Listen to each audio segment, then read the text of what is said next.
Hello, everyone. Thank you so much for joining me here today at Underneath Her Skin. My name is Nicolin, and I am so happy to have you here. If you are new to my channel, thank you and welcome for joining me. Please do subscribe if the content that I'm putting out is interesting to you. I often talk about things that we go through in silence, things about parenting, and just lifestyle in general. For all my returning subscribers, thank you so much for your continued support. I definitely appreciate you, and I love the fact that you're taking this journey with me.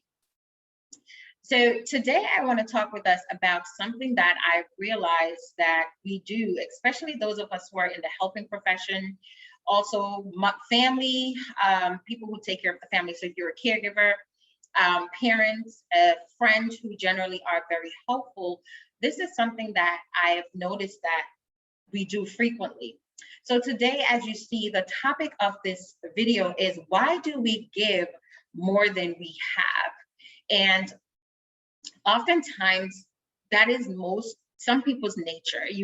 Some people would give even the very shirts off their back. And what that means is that while there is nothing wrong with giving, when you give to the point where yourself is being sacrificed, it becomes a problem. And I'm going to explain what that can look like and what that means in a little bit. And in another video, I will also talk about different causes of what that is. So the gist of what I'm going to be talking about today is basically sacrificial helping syndrome.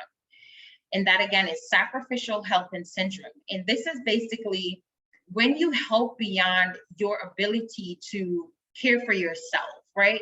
So let's say, for instance, someone is in need of something and you are giving to that person to the point where you are losing yourself. You are being burnt out. You are giving so much of yourself that there's nothing left for you at the end of the day.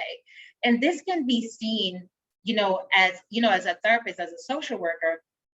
Oftentimes you will hear the term burnout.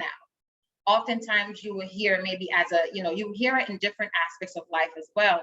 As a parent, you get overly tired because there's demands of being a mom, demands of being a wife, demands of the household.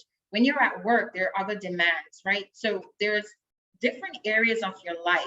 If you're a pastor, if you're an educator, a teacher, you have different areas of your life that you will feel this strain where you're giving more than you actually have to give.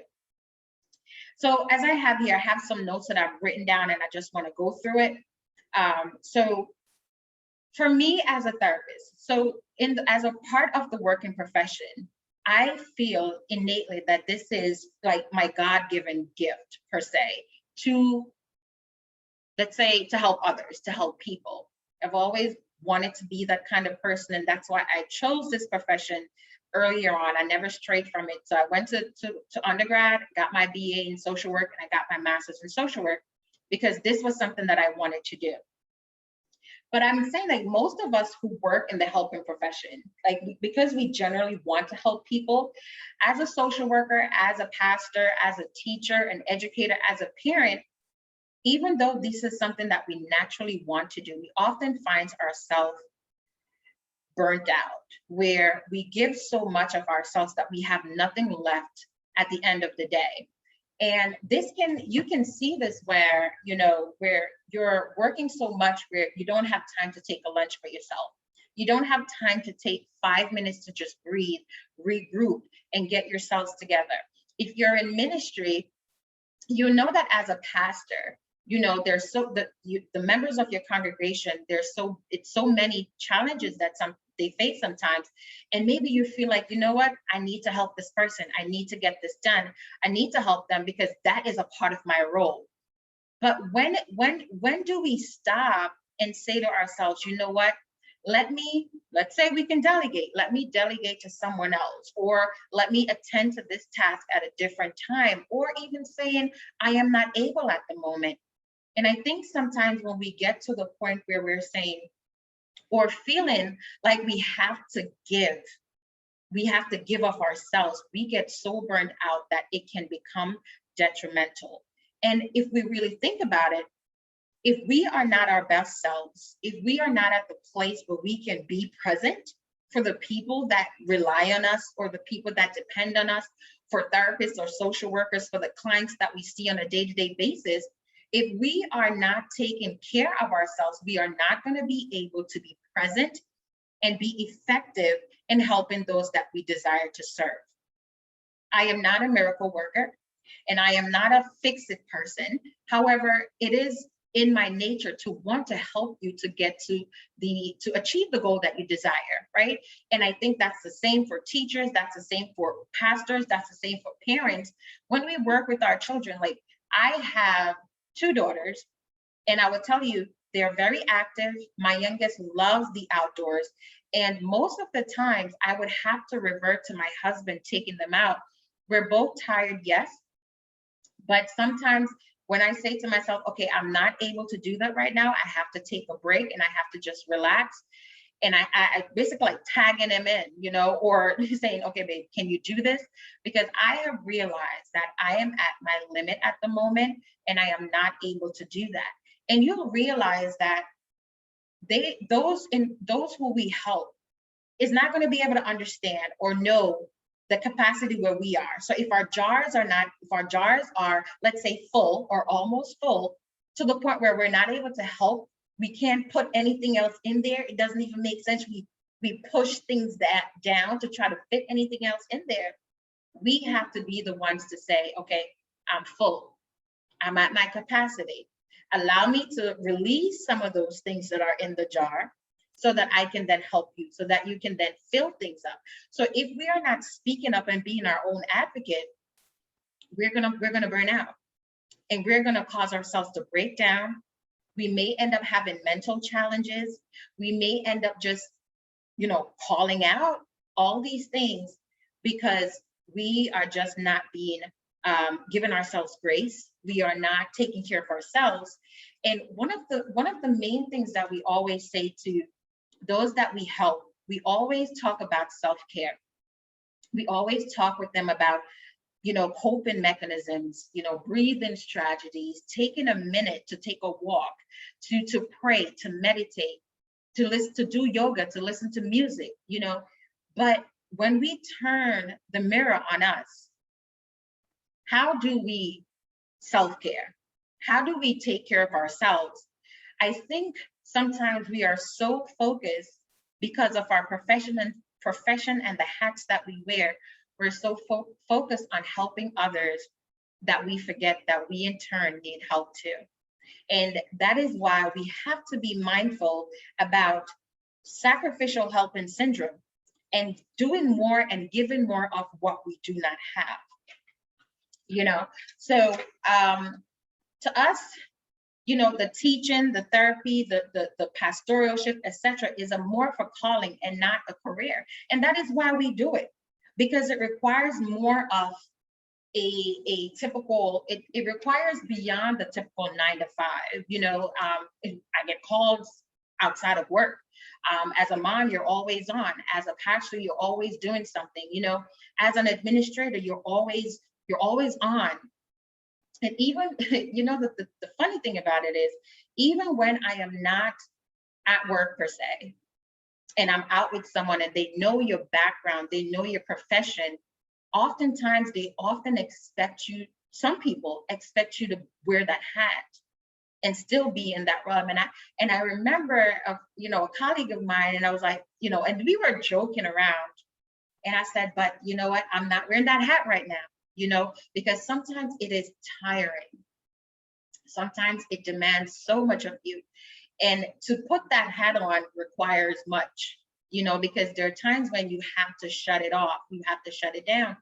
And I remember, as I'm talking about this now, I remember when I was in graduate school and one of the professors talked to us about, the container, like a box.